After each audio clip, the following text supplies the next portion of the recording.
على رسوله الكريم اما بعد فاعوذ باللہ من الشیطان الرجیم بسم اللہ الرحمن الرحیم واعتصموا بحبل اللہ جميعا ولا تفرقوا واذکروا نعمت اللہ علیکم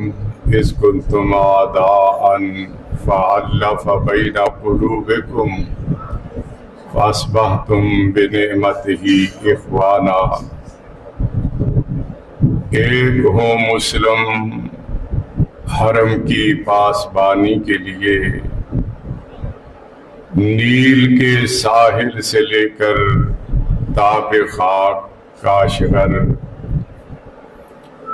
میں پاک سعودی کونسل کے زیر اہتمام آل پارٹیز کانفرنس میں شریک ہونے والے قائدین جامعات کے ذمہ داران کو خوش آمدید کہتا ہوں۔ میڈیا سے تعلق رکھنے والے اپنے صحافی بھائیوں کا بھی شکریہ ادا کرتا ہوں۔ سعودی عرب اور پاکستان یکجان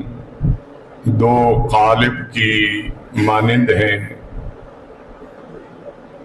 جن کے عوام ہمیشہ ایک ساتھ ان کے دل دھڑکتے رہے ہیں۔ پاکستان کی پوری تاریخ پہ نگاہ ڈال کے دیکھ لیں،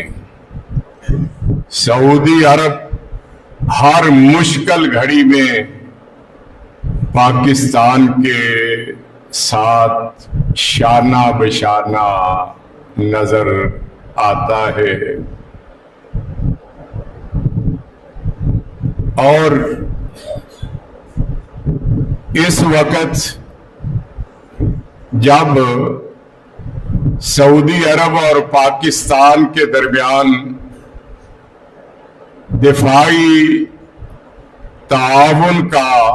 معاہدہ ہوا ہے اور افواج پاکستان کو حرمین کے تحفظ کی سعادت حاصل ہوئی ہے، یہ قربتیں اور زیادہ گہری ہو گئی ہے۔ پاکستان کا ہر فرد سعودی عرب کا دفاع اپنا دینی فریضہ سمجھتے ہوئے کرے گا۔ غزہ میں بربریت اور موت کا کھیل کھیلنے کے بعد اسرائیل نے ایران پہ بلا جواز جارحیت کا ارتکاب کر کے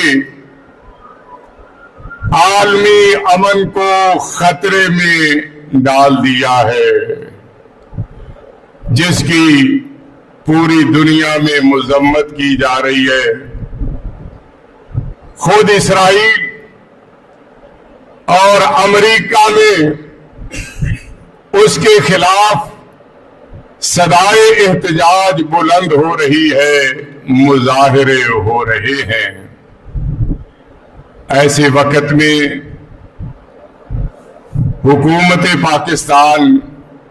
خصوصاً وزیر اعظم میاں شہباز شریف، نائب وزیر اعظم اور وزیر داخلہ جناب اسحاق ڈار صاحب اور فیلڈ مارشل حافظ سید عاصم منیر اس جنگ کی آگ کو بجھانے کے لیے سعودی عرب، مصر اور ترکیہ کے ساتھ مل کے جو کاوشیں کر رہی ہیں،